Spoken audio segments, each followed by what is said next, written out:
Cambodia, Vietnam, the list goes on. Health officials are investigating more than 100 possible cases in the U.S. Germany, a man has contracted the virus. The epidemic is a demon, and we cannot let this demon hide. Japan, where a bus driver contracted the virus. Coronavirus has killed more than 100 people there and infected more than 4,500. We have to prepare for the worst, always, because if you don't and the worst happens. War Room Pandemic. Here's your host, Stephen K. Bannon.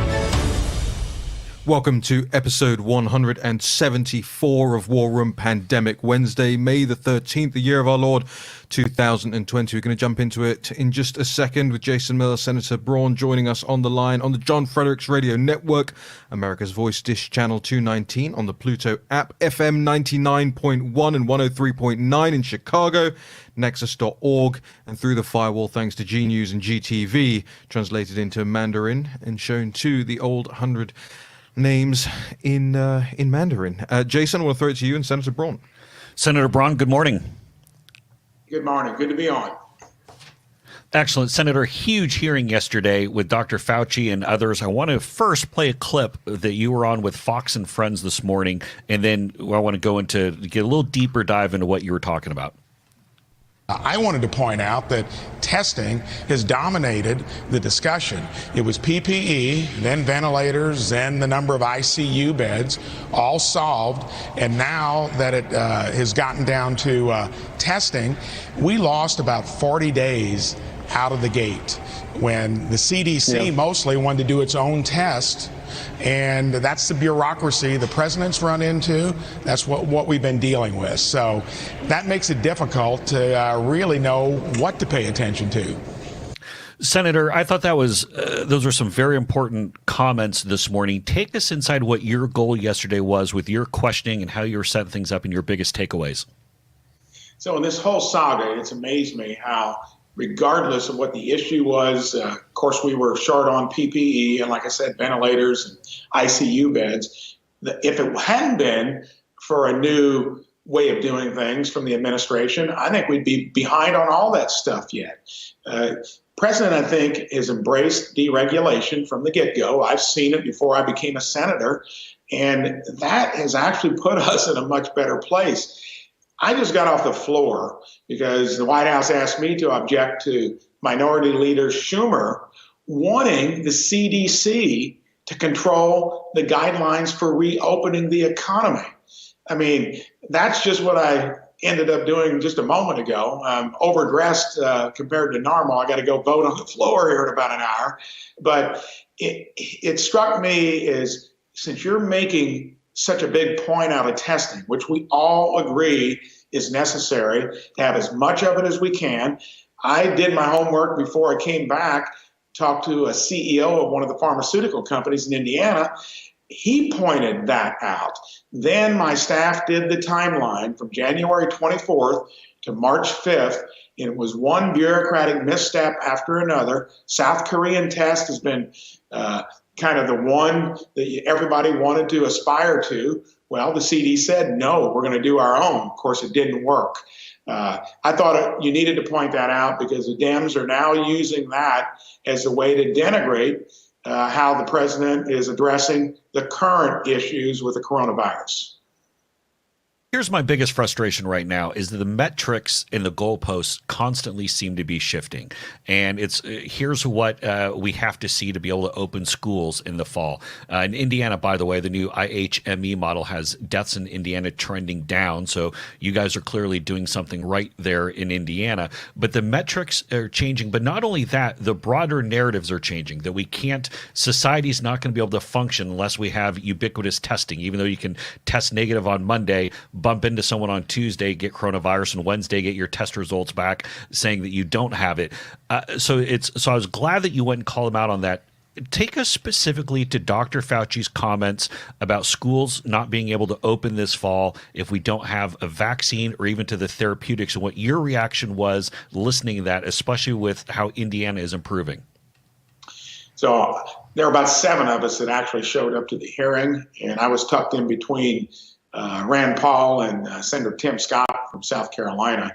Tim brought up a great point of maybe focusing our efforts from here forward on the most vulnerable, elderly, healthcare providers. We didn't do that with the one-size-fits-all approach.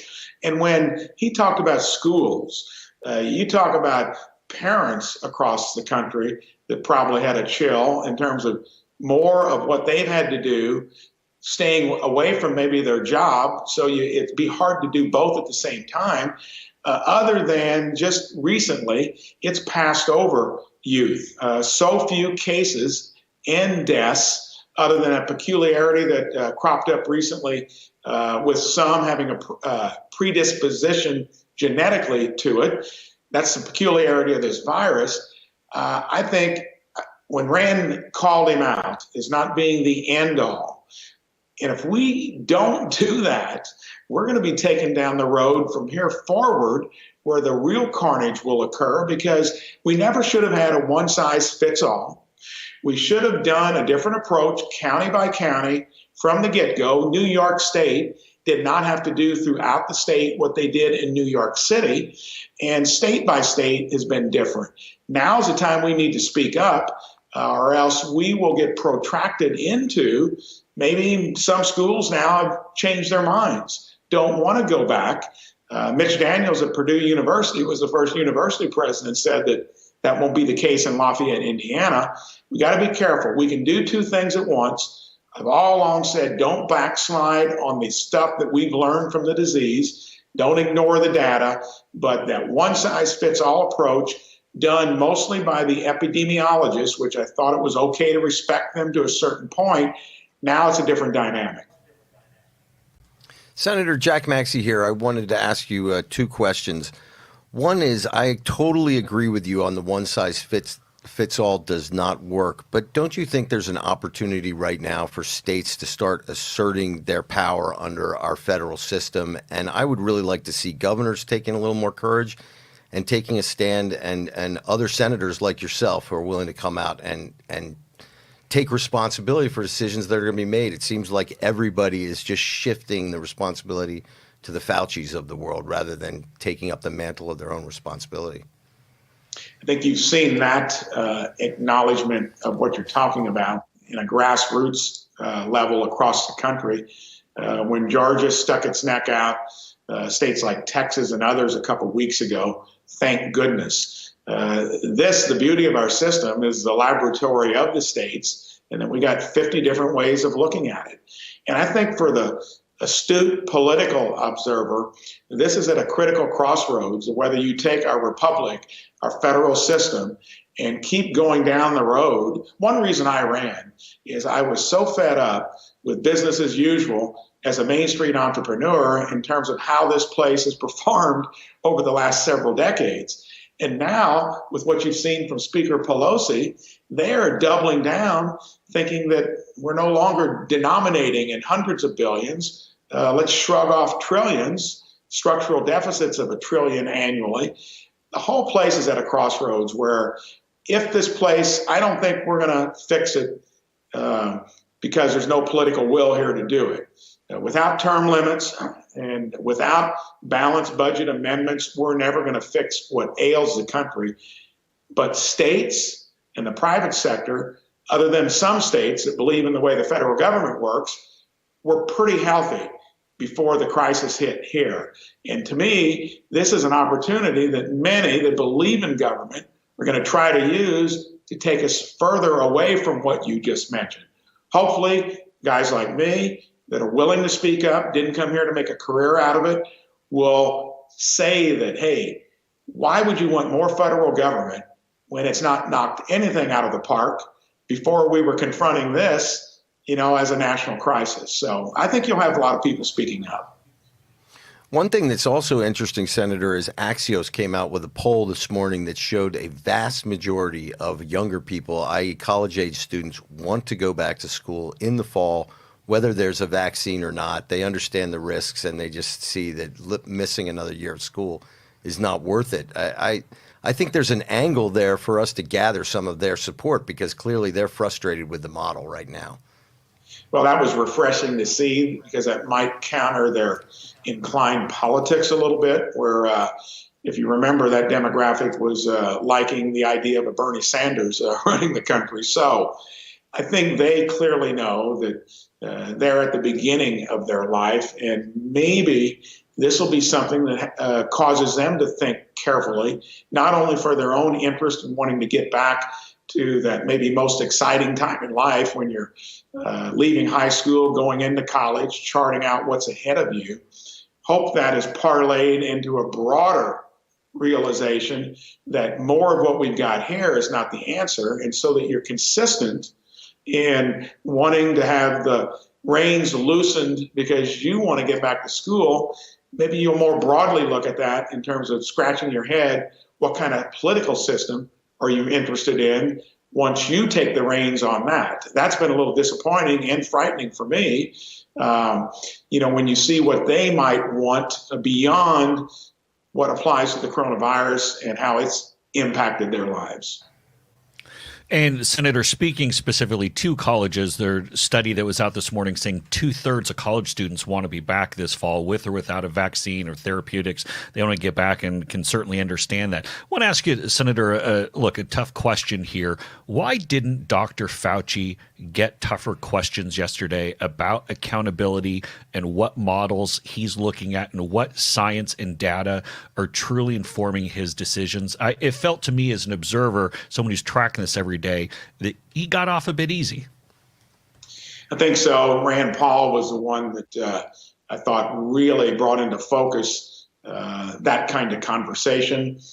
Tim Scott did the same thing on talking about why haven't we protected the more vulnerable, similar to what's happened in Florida, where that was being cited with probably the most vulnerable population. Governor DeSantis took a different approach of kind of putting an iron dome around it.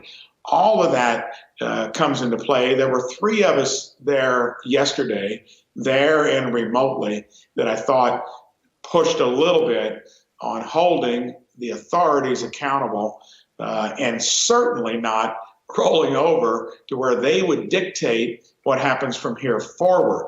The most complicated part of this whole journey is now, because other than a few of us, no one here understands what could cascade, not only from Main Street USA and small businesses, many of those are already goners, but this is going to start cascading into bankruptcies. You're seeing a few already occur. Most businesses, due to the healthiest economy I've seen since I've been a part of it, nearly 40 years, had cash balances, had lines of credit. Those are going to be exhausted over the next month or two. And that is why we've got to not just religiously accept the folks' point of view that have been driving the bus up to this point, because we got about a month. Hank Paulson, who got us through whatever you think of his approach, he said there was a 90-day window, and that was about a month ago, before we have permanent supply and demand destruction to where this gets closer to 08 and 09 in terms of recovery or worse. Senator, we've got about a minute left here. I want to jump in. Yesterday, Nancy Pelosi, and you referenced this earlier, introduced the $3 trillion HEROES Act, or as I call it, the Zeros Act, since there are 12 zeros with the $3 trillion number. You had some great comments on Fox and Friends this morning about that, but I want to get to the whole liability reform. And I know Senator McConnell and yourself are working on this. As a businessman, why is this so key, and are we going to get this done in anything that comes out? We got about 40 seconds left. So it's already happening. I had more concern about that from small, medium, and large businesses in that 5-week hiatus back home. It's already occurring. It's built into the fabric of how businesses have to contend with frivolous lawsuits anyway. Sadly, since I've been here, there's an unholy alliance between Republicans and Democrats on many things, where we roll over to get what we want, they do vice versa. Here, it's basically how big a price are we willing to pay? Their largesse. We have a hard break. We have to bounce. Senator Mike Braun, thank you so much, Indiana. Thank you so much for joining us here on War Room Pandemic. Be back after this break. The hottest new razor is taking the men's grooming world by storm. And if you don't have it, you need it. Micro Touch Solo, the hyper-advanced full-body razor that trims, shapes, edges, and even shaves with micro precision. And it's totally safe to the touch. Go solo for full body control with one tool. No nicks, bumps, or ingrown hairs. Edge beards and goatees with one touch. Clean your neck, barber shop perfect. And check this out. Snap on the guide to tame growth and perfectly shape your full beard. And keep new growth stubble trimmed exactly to your style. And look, the Solo Full Body Groomer trims precisely the length of hair you want. Snap off the guide and remove unwanted hair anywhere in seconds. What makes Solo different than your ordinary razor? Dual-sided German stainless steel blade. Shave up or down at 200 microstrokes per second. The Ultra Flex pivoting head contours perfectly to you for precise results. 3 custom grooming guides for control of exact length and shape. And a built-in LED light so you never miss a spot.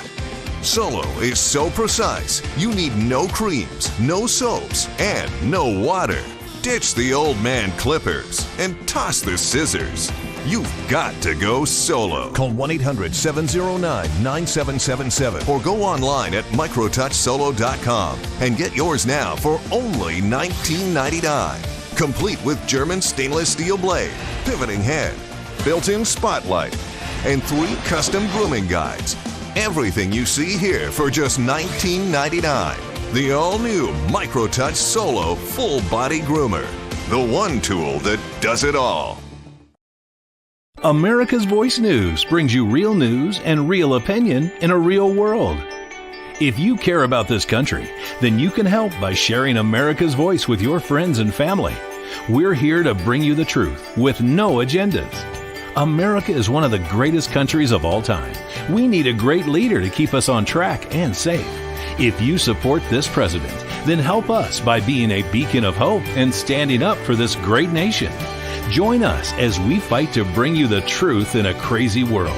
Search America's Voice News on all apps, Roku, Pluto TV, and Dish Network Channel 219. Please help by downloading America's Voice News to your phone, on your smart TV. Search America's Voice on all your internet-connected devices. Then share the truth with your friends and family. America's Voice News, the real news network. Join the America's Voice revolution and consider yourself an American patriot.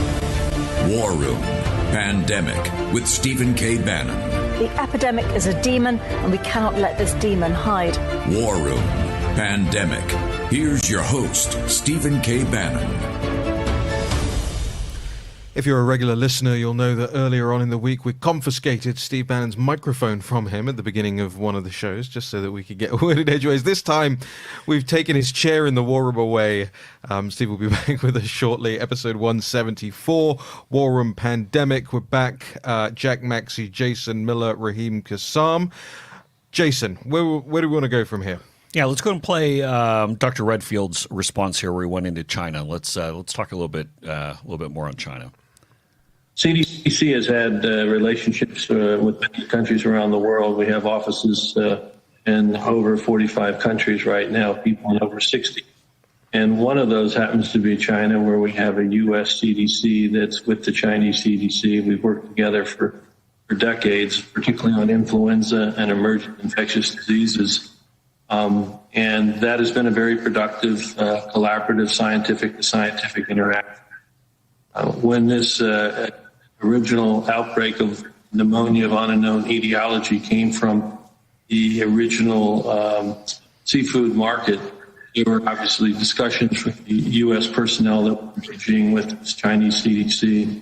I personally had discussions as early, I think CDC did as early as January, and myself January 3rd, with my counterpart to discuss this. So at a scientific level, we had very good interactions. I think that's different than the broader Chinese government level. So at a scientific level, as if within the Communist Party of China, as if there is a distinction necessarily between the official scientific level and the political level. Jack, jump in. You're looking at me like this. He's saying he had good cooperation, right? Do we buy that? It just shows you how absolutely detached from reality these ivory tower intellectuals are. Let's be clear. There is no cooperation from China. They are being slammed right and left. Even the members of the World Health Organization who are not under Tedros' thumb are starting to question their behavior. We've got Five Eyes reports from Germany and now from CIA showing that they did not cooperate. And yet we have Dr. Redfield, the head of the CDC, telling the American people how fabulous the relationship is. You had Australia. You had... the reports keep coming out, by the way. Just because they're not on CNN or not on MSNBC, that doesn't mean they don't exist. In fact, I have to say, the establishment media as it pertains to the online stuff, the magazines, the Newsweeks, the Daily Mails, have actually been reporting this stuff. But there seems to be some sort of chasm between getting that tough information, the hard pills to swallow about China and its cooperation onto the nightly broadcast television news shows. What is Anderson Cooper's research team looking at? Because we know that the Chinese government was hoovering up PPE from all over the world in January, before the human-to-human transmission was accepted, while the World Health Organization was covering for them. The first date we have that the Chinese import authorities were pushing, you think it was $2.5 billion worth of PPE in there, was January, I think, the 24th. So that means that people had been gathering the PPE on behalf of the Chinese in the weeks preceding that. Isn't that in all the evidence you need to show actually the Chinese were not cooperating? And sorry, Wall Street Journal, I'm going to take Steve's pile of papers here. Sorry, Wall Street Journal, they don't care. They don't want to help the world fight coronavirus. This was about securing it for themselves and looking after themselves. And what is also even more frightening about this, they actually took employees of state-owned industries around the world. Particularly, it was egregious in Australia. So in Australia, for example, the major case was a corporation that was involved in real estate investment, and they took all of their employees and sent them out like locusts to the local chemists and the local Home Depot, etc., to sweep up every N95 mask they could find. This is proof in my mind that they are not a friend to planet Earth.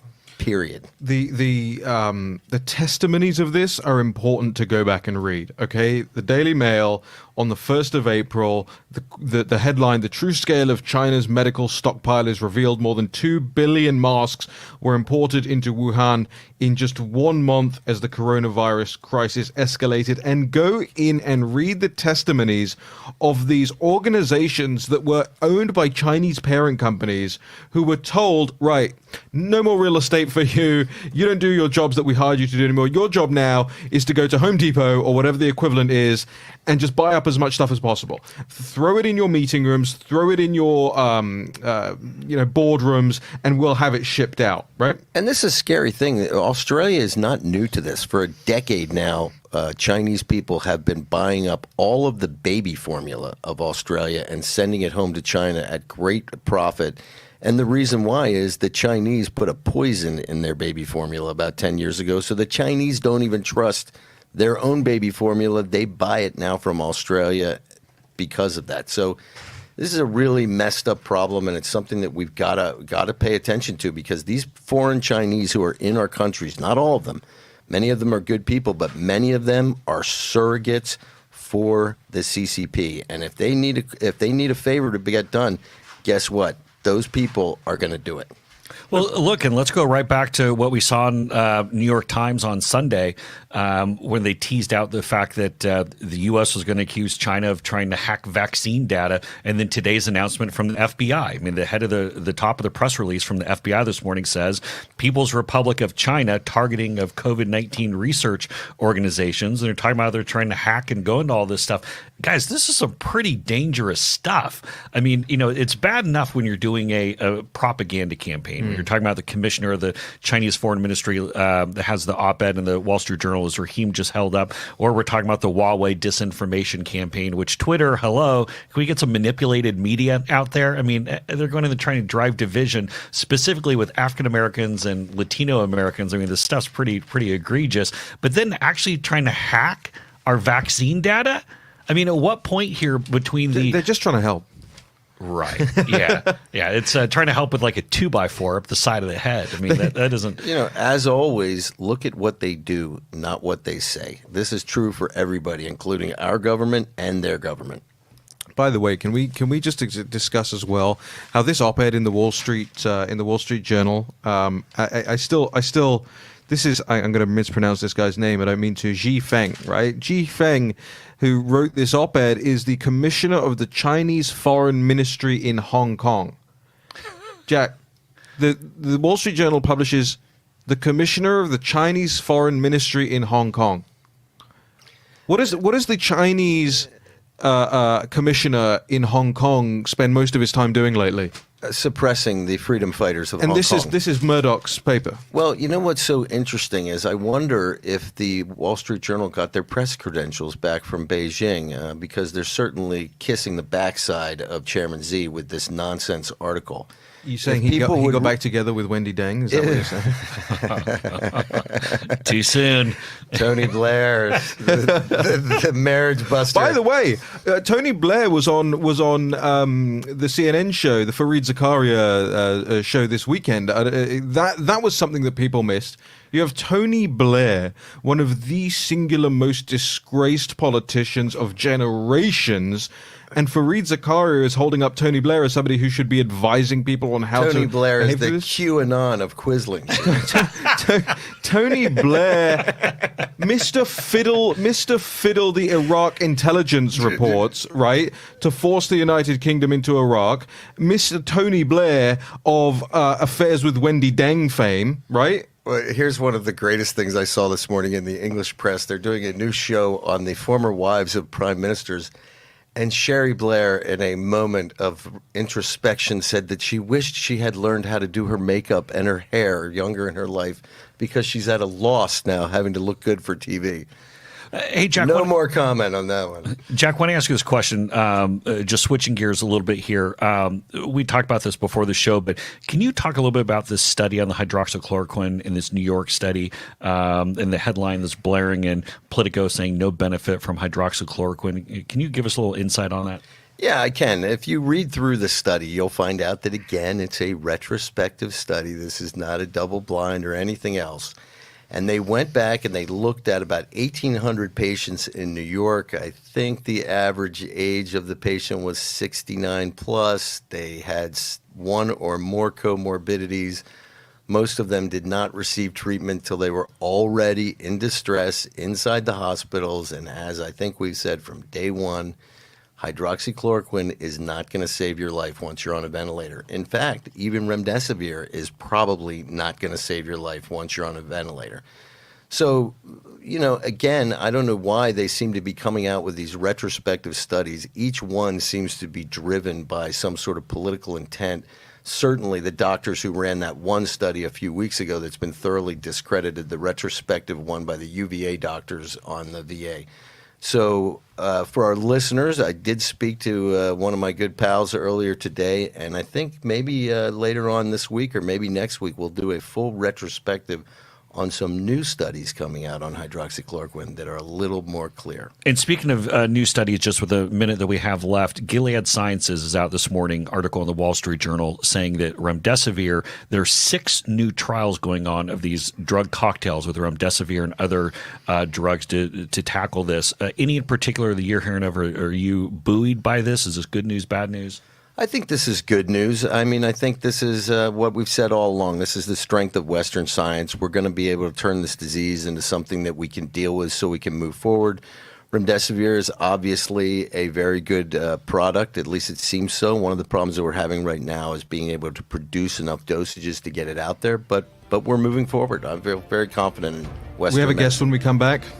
Yes, when we come back, John Bianco? Yes, John Bianco. Right after the break here. All right, and stick with us. We're going to be talking about Huawei as well, driving division between U.S. minority groups. War Room Pandemic. We'll be right back. Brett Favre, legendary quarterback. Jerry Rice, legendary wide receiver. You ready for your weekly meeting? Yeah, we're ready. Let's do this. Let's stack the deck. When legends play, they wear Copperfit Advanced Back Pro. Copperfit's best-selling compression back support just got better with new double-band adjustable supports for customizable compression when you need it most. Since I put this on, I feel so much better. The core is the most important thing. To know that I'm stabilized here. Whatever I'm doing, I can give it 100%. 4 built-in stabilizing supports designed to improve posture and help reduce lower back stress and strain. You have back pain and it's affecting your everyday life. You do something. If you can find something to help you get back out and be active like Copperfit, go for it. Absolutely. Do not give up. A high-performance compression fabric infused with the powerful properties of copper, 360-degree flexible mobility, and lightweight, durable construction. Nothing more painful than having back pains. If you're aching, if you feel like you can't work out anymore, you can. And that's with Copperfit. Yeah. It's for all of us who still want to be active, still want to compete. Way to go. That's what I'm talking about. Man, this really does feel good. It feels to me like the fountain of youth. Copperfit's best-selling back support just got bigger, badder, and better. Or call 1-800-944-5851. Or on the web at advancedbackpro.com. Get yours now for only $19.99. This does feel good. That's what I've been saying. You think it was fair? It was fun. Play for the love of the game. Copperfit, live limitless. My son needs this drug. I hope it doesn't cost too much. I hope my insurance pays for it. Can you tell me how much this will be? 67. Sorry. Wait, have you heard about GoodRx? GoodRx finds free coupons to help you save up to 80% on your prescriptions. Wow. I had no idea. GoodRx. Stop paying too much for your prescriptions. What kind of world do you want to live in? I want people to wear what they want. I want to bring pride back to our communities. I want us to be free to talk about mental health. I want humanity to reconnect with nature. I want sustainable to be the solution, not the alternative. Make the world you want. You've got the power, we've got the tools. And now, take your online presence to the next level with the new GoDaddy Websites Plus marketing. War Room Pandemic with Stephen K. Bannon. The epidemic is a demon, and we cannot let this demon hide. War Room Pandemic. Here's your host, Stephen K. Bannon. As I said for a long time, dealing with China is a very expensive thing to do. We just made a great trade deal. The ink was barely dry, and the world was hit by the plague from China. 100 trade deals wouldn't make up the difference. So says Donald J. Trump in a tweet, right? Thank you. That's the biggest thing. Now we know War Room Pandemic is working because this is the part of it. And one of the buried leads, I know I try to get to it, you try to get to it, but just to make sure people understand it, since, you know, I broadcast with Miles Guo, I think 50 or 60 times in the Hong Kong Revolution, starting in June of last year. But this is what's so outrageous about this op-ed. Mr. Xi is a commissioner of the Chinese Foreign Ministry in Hong Kong. This is the hammer. This is the enforcer that President Xi sent to Hong Kong because Carrie Lam wasn't getting the job done. They've cracked down. The top freedom fighter at the senior level, not the young people in the streets, but Jimmy Lee from Apple News, and we've had his partner Mark Simon on this show many times. He's rounded up. The 81-year-old gentleman who wrote the Constitution with Chris Patton is rounded up. They've taken the top guys and put them in jail, and they're going to ship them out. It's because of this guy that's in the wall. That I just gave a talk. The reason I were in the last episode to a conservative group, and I brought up the fact. They said, "How hard is this against the elites?" I said, "Here's how hard it is. You've got in the Murdoch-owned Wall Street Journal today, China wants to help the world fight coronavirus." For our radio audience, you can't see. We're holding up the journal on the page, and it's from one of the most brutal. It'd be like having an SS guy, right in the New York Times in 1938 about, hey, these polls are a little out of, how can we, let's have a group hug. It's like the Gauleiter of Prague writing a letter to the American people about how Germany just wants to help. This is my right. Ladies and gentlemen, we are in 1938, okay? And here's the thing. The elites of the world are against you. They like the business model of the Chinese Communist Party. What did Lincoln say? A house divided against itself cannot stand. Right? The world right now is half slave and half serf, okay? Because we have the slave labor in China that drives the world economic program, and because of the state-owned industry, their biggest export is deflation and overcapacity, so that every other worker in the world is working as nothing more than a 19th century Russian serf. And because of this financial crisis of liquidity and solvency triggered by the economic crisis, triggered by the plague that they sent. And I just quote the 45th president of the United States on his Twitter feed, right? 100 trade deals. God, I could hug him right now, right? Well, no, but this is the point. Now everybody's getting woke. All the scales are falling off everybody's eyes. Why did they suppress it when they knew? And Brother Redfield just told us yesterday at the hearing, which nobody highlighted except for Jason Miller in the War Room, January 3rd. Put that marker down right there. That's when the head of CDC knew. Well, trust me, the head of Beijing CDC knew it too. And what they knew they had a problem. Because she actually admitted on the 7th, he took charge. The reason he had to admit he got such blowback on what a problem we got. He said, hang on, I've been really on top of this since the 7th of January. He did that in a CYA move because he was getting some blowback about how bad Wuhan was and what had happened and why is so many people dead, right? They just had the thing today. They broke into the server.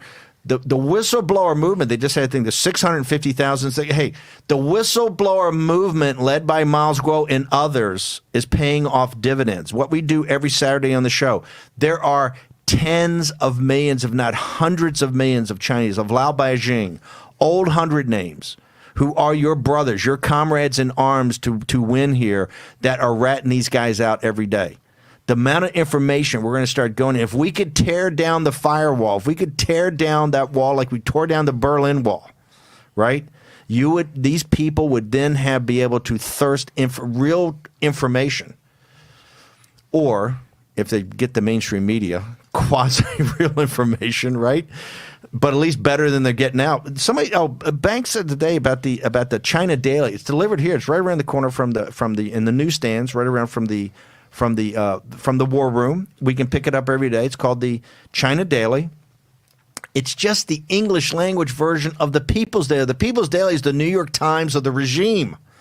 It's the elite paper, with the Global Times being the New York Post, being the tabloid for Lao Beijing, for old 100 names to read. And that's delivered here every day with, hey, not a problem. It's a pure propaganda. It's the regime's paper. It did come in handy during the toilet paper supply chain problem a month and a half ago. Jack Maxey, okay. God bless you. Number one. Yeah. Speaking of toilet paper, the Wall Street Journal needs to retract and apologize for that. You think so? Absolutely. Okay, why? Firstly, you're going to make a case on the National Pulse? Well, no, of course, but but firstly, if they're not willing to do that, I want to see a counterpoint. A robustly worded counterpoint, maybe by Stephen K. Bannon. What about in the Wall Street Journal? What about Raheem Kassam? Well, we'll go through this. I'll ghost-write it for you. One thing that's interesting about this. Hang on. Yeah. I just want to finish on this point. Sorry, I just want to finish on this point. Yep. The left is extraordinarily good at targeting right news outlets, advertising, revenue partners, etc., etc. Sleeping giants. I subscribe for my Wall Street Journal. I have all of them on my phone and on my devices and everything like that. Not anymore. Not after this. I'm cancelling. Why? You can't publish something like that. I will have no part. What did you call it, Jack? Is the Gauleiter. Not having a single cent of my money to propping that. Well, here's something and they don't describe that he was the hammer that was sent down by when the kids started acting like 1775. Well, we're very tight in contact with a lot of the student activists on the street in Hong Kong, and one of the things that they've been recently describing to me is a change in tactics on the street by the police, where they're basically, instead of trying to take down the whole crew, they'll go target like the little kid and they'll just rip him out of the group and try to sow fear. These are tactics that are being driven by the same guy who wrote this article.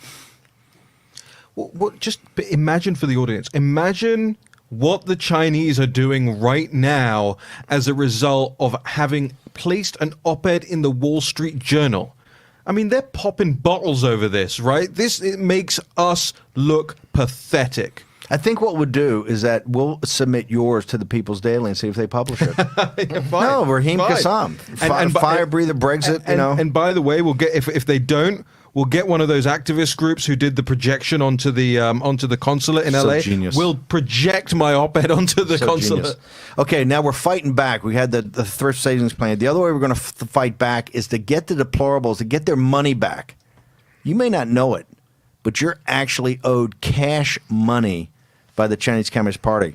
Jana Bianco from the American Bondholders Foundation is the head of this group that's trying to get your payment. Jana, you've been on, you've described these bonds before. You've said, hey, they're held by 20,000 Americans.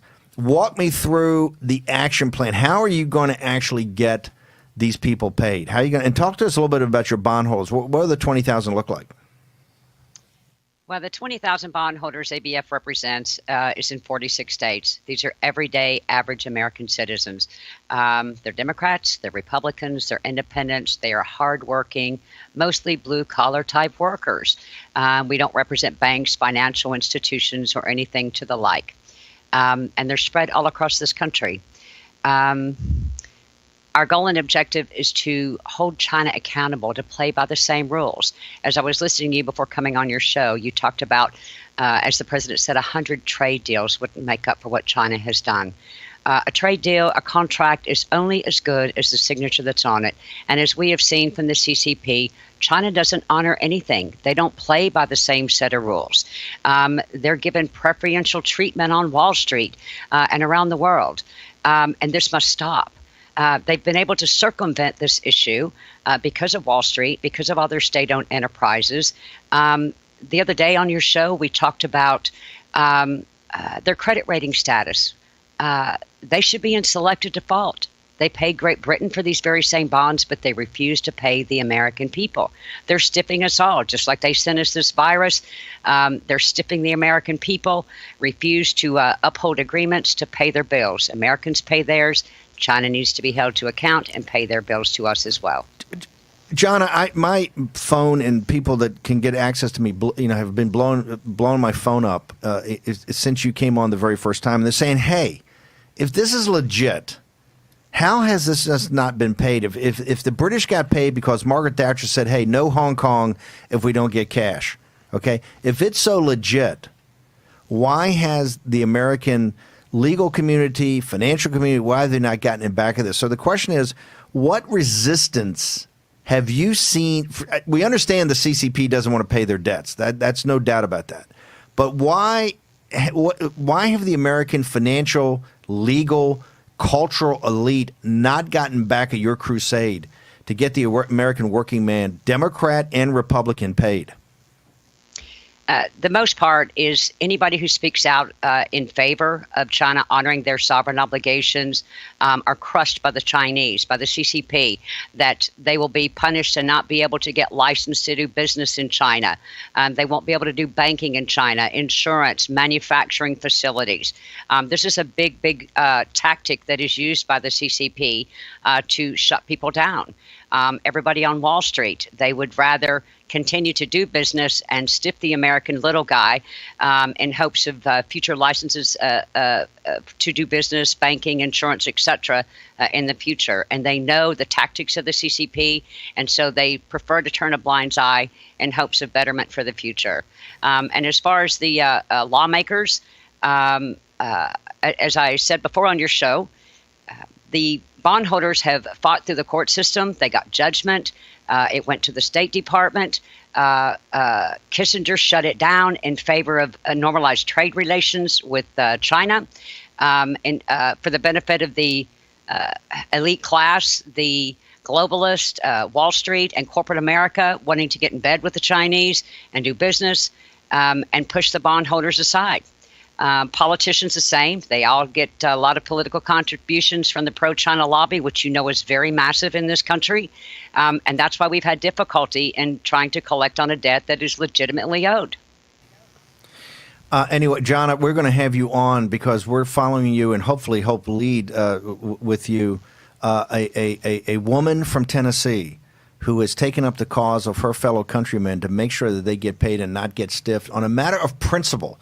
It's just not about the cash. The Chinese Communist Party owes this money, and they owe this money to the deplorables. And Jana Bianco has made it her life's work to make sure they're going to get paid. So you've been relentless. And the good news is you're tough as boot leather. So we know that this is going to happen at some time. Jana, how do people get more information? Talk about your website, your Twitter handle, all that. You can go to AmericanBondholdersFoundation.com. You can go to Twitter, ABFUSA, and follow us on Facebook at American Bondholders Foundation for the latest information, for any legal briefs, for any information at all on this issue. And we welcome all of it because this isn't a bondholder issue. This is an American issue. And China needs to stop stiffing the American people and play by the same rules. Jana Bianco, thank you very much for joining us today on War Room Pandemic. Okay, we're going to return in a second. And one of the things I want to talk about, particularly since I got one of the great jihad fighters in Raheem Kassam, there was a slight leak, and I'm not so sure it was accidental, in the filings of the papers about 9/11. And why does it directly connect with the Chinese Communist Party in Beijing? Hear the answer in a minute when we return on War Room Pandemic. Pain, swelling, stiffness. When your hands hurt, you can't function. Until now. Introducing the new CopperFit compression gloves with Sure Grip technology to give you more power, more control, and more agility than ever. Our most advanced copper-infused compression fabric woven into an ultra-lightweight performance glove that fits like a second skin to support relief and recovery of sore muscles and painful joint stiffness. And new Sure Grip bands built in to provide a strong, non-slip grip for more power and control. You need total control of your hands when you're doing anything with construction. Your hands are your livelihood. The CopperFit gloves are great. The grip is outstanding here with these different ribs. It makes my hand a lot more usable. It just feels like you're just ready to start the job. The gloves have been a game changer for me. They help with flexibility and pain and soreness. They allow me to do my job even better. Breathable wicking fabric with an open finger design for full range of motion, feel, and control. They relieve my pain. When I grab something, I'm not in pain. The support or whatever magic these things do, I don't know what it is. It doesn't matter to me what it is. It works. I get a lot of pain, and it can make it difficult to do the smallest thing. While I'm wearing this, I do not have any pain. I can use it on the keyboard. I can use my phone. I drive with it. I sleep with it. I love this glove. The new CopperFit compression gloves with Sure Grip technology. Relief from painful muscle and joint soreness. Guaranteed or your money back. Call 1-800-984-5571 or on the web at getcopperfitgloves.com for only $19.99. Order right now and your shipping is free. I tried it. I use it. I know it works. CopperFit gloves definitely just make my life better. I've used CopperFit before. This has helped my hands so much. These things work. Feel better with copper-infused compression. Ask for it by name. CopperFit compression gloves. From roof to foundation, the damage to your home can be devastating from clogged gutters, leaking roofs, rotting wood and fascia, and flooded basements. Protect your entire home with Leaf Filter, the nation's #1 rated gutter protection system. Once our ladders go up, you can put yours down forever. One of the things that I like the most is that I don't have to get back on the ladder anymore. Leaf Filter starts by cleaning, sealing, and realigning your gutters. We then install our micro mesh screen over your existing gutters, which is guaranteed to filter out everything except for water. Trying other products is what made us finally go to Leaf Filter. And Leaf Filter's lifetime transferable warranty makes it an extraordinary value. Leaf Filter is going to make my home more valuable, especially when I go to sell it. Call 833-LEAF-FILTER or go to getleaffilter.com for your free gutter inspection and estimate. Call or log on today and save 15%. War Room Pandemic with Stephen K. Bannon. The epidemic is a demon, and we cannot let this demon hide. War Room Pandemic. Here's your host, Stephen K. Bannon. Okay, on action items, so we're getting into more tomorrow. I'm going to try to have Frank Gaffney on here. There was a filing in federal court, and inadvertently, there was leaked a name of a senior Saudi official that helped coordinate and give sustenance to, guess what, bombers on 9/11, right? Guys in the plane. And so this is a massive controversy going up. Here's why it connects. We're going to get more detail later. Because it's part of the justice suit. Remember, the Congress of the United States stripped the Kingdom of Saudi Arabia in a narrow gap their sovereign immunity so that people in the United States of America that are the kin to the folks that died in 9/11 can go after them on, I don't know, a $50 or $100 billion lawsuit. Besides what the insurance companies pay for, besides what the U.S. government, this is to go seize their assets. This is what's going to happen to the Chinese Communist Party. And hey, guess what? That was not an inadvertent. There was somebody that said, hey, we've had enough of the Saudis going gangster on us to destroy our oil industry. How about suck on this? How about we just unredact the name in the filing? Because, hey, the folks over the Justice Department are not that dumb. Okay, this was a selective leak to put the Saudis on notice. You're going to play Smash Mouth? We'll show you Smash Mouth. And this ties directly to every person out there. Every casket has a lawyer, and as Raheem Kassam says, every cough has a lawyer. Every sneeze has a lawyer. Okay. If every cough had a lawyer, Jack would be in trouble. I have a lawyer every show. Okay, I want to go. We got polling. We got a bunch of other stuff, and we got a scalp. We got scalps. So we're going to say we got a couple minutes. Let's go to polling. Yeah, let's go to polling real quick. So CNN, yes, don't turn it off. Still a few minutes ago left in the show. CNN has new 2020 polling out nationally. Pretty consistent with what we're seeing from some others. Biden 51, Trump 46. Now, one important thing to keep in mind, I said this the other day on the show, when you look at wasted votes, here's why national polls don't work. Relevant. Because Hillary, 18% of her votes were wasted in 2016, 13% of Trump's. What that means are the overages in the California, the New Yorks. Trump's then are the overages in his, but it's Texas 18 versus 13. That's a pretty big difference. Big, so that's why the nationals don't work. 15 battleground states. Trump 52, Biden 45.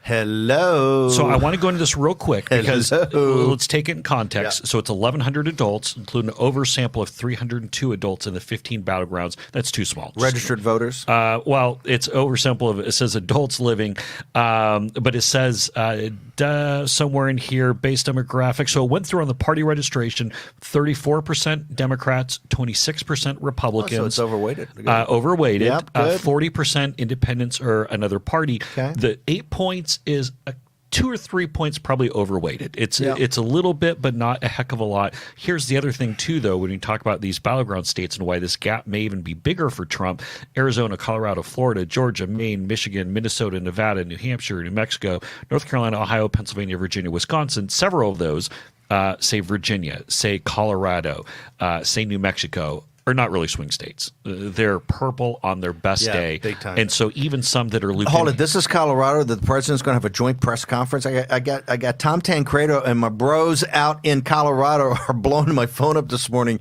That's the purple state. That's a blue state that President Trump's going to have a dual press conference this afternoon in the Rose Garden. Right. And so here's the important thing I want to just make sure people realize. For all of the weight of the world and everything negative being dumped on President Trump, it's all about the trend lines and what's important to point out here. So from March until May, President Trump's favorable rating is exact same, 43 to 43. And in fact, when you take a look back at going all the way back to a year ago, back to May of 2019, he was at 45. It's been relatively in that same range. Here's what's notable. Joe Biden His favorable is at 45. It's down 3 points from last month. That's a little bit of movement. But going back to last May, he's at relatively the same place at 46. But here's the other thing. Back in September of 2018, Joe Biden was up at 57. January of 2018, he was at 58. Joe Biden, ever since he's announced, has come down. So that's notable. Because the more you get to see him, the less you're impressed. Yes, and there are a couple other things in here that are bigger. When you talk about who's best on handling the economy, Trump 54, up 4 points from last month. Biden at 42, down 4 points. And then responding to the coronavirus outbreak, Trump is at 45, up 2 points from last month. Biden at 51, down 1 point. So you're seeing some actual movement in here. You know the beauty of that poll? It's got to be a stab in the heart to Jeff Zucker, even though he paid for it. Hey, Jeff, thanks for the polling, bro. We love it. Keep it coming. He's got to be dying. One final number before we go to Raheem's thing on the quote-unquote leak. Has the stamina and sharpness to be president. Trump 49, Biden 46. Well, you know, he's doing the Proof of Life podcast. That's why he's even at 46. You've got a scalp. Let's talk about this on Huawei. Well, I mean, you know, I 2 days ago, Huawei USA's verified, thanks Jack Dorsey, Twitter account puts out a tweet. Just thought I'd slip that in there. Puts out a tweet aimed at America's black communities. And the tweet said, misinformation on COVID-19 is hitting African American, Asian, Hispanic, rural, and low-income Americans hard. On May 13th, NABJ, which is National Association of Black Journalists, will.i.am from the Black Eyed Peas, Van Jones from CNN, amongst others, will be discussing keeping Americans healthy and safe, and then a link to this Huawei-sponsored National Association of Black Journalists webinar. Very, very soon after that came a cavalcade of criticism for Jones and will.i.am and all these guys saying, hey, excuse me, why are you partaking in this event with Huawei? Huawei, obviously controversial to say the least amongst the political establishment, and those who are woke understand its inextricable ties to the Chinese Communist Party. Well, the good news is the National Association of Black Journalists saw sense, cancelled the panel. Huge. Huawei USA's verified Twitter account has now scrubbed all mentions of the panel. And indeed, Van Jones issued a statement on the matter saying, quote, I accepted invite to participate in the webinar warning black community about COVID misinformation. I said yes without knowing the sponsor. Glad NABJ cancelled. I wouldn't have participated. I'll keep raising alarm about pandemic's impact on vulnerable people. In fact, I'm so impressed by Van Jones, I'm never again going to make fun of him on the air for the one time where on CNN he demanded pillows to sit on because he looks shorter sitting next to me because he has this tiny little 1 foot torso and long legs. He's like, guys, I need a pillow. Miller's way taller than me. Van, I'm never going to pick on you for that ever again. And by the way, James Toronto over at the Wall Street Journal, check your email. You're going to get one from me today. James Toronto's a good man. James, come on, brother. You got to do a little explanatory. The Wall Street Journal. And be clear, that's from Raheem. I still got to send you op-eds for approval, James. Not from me. All Raheem Kassam, not me, not his Jason. day job. His day job. We'll be back with Senator Rand Paul tomorrow at 10. Everyone loves the benefits of compression socks, but they're just so hard to get on. Until now. Introducing the all-new Copperfit Energy Socks, redesigned for the first ever easy-on, easy-off fit to help reduce swelling, relieve tired, achy muscles, and provide energizing support. A new blend of stretch fabric for the most comfortable, easy-on, easy-off compression fit. Being a SWAT commander, we train to win. The Copperfit Energy Socks, they didn't feel like other compression socks. They totally exceeded my expectations. Our most powerful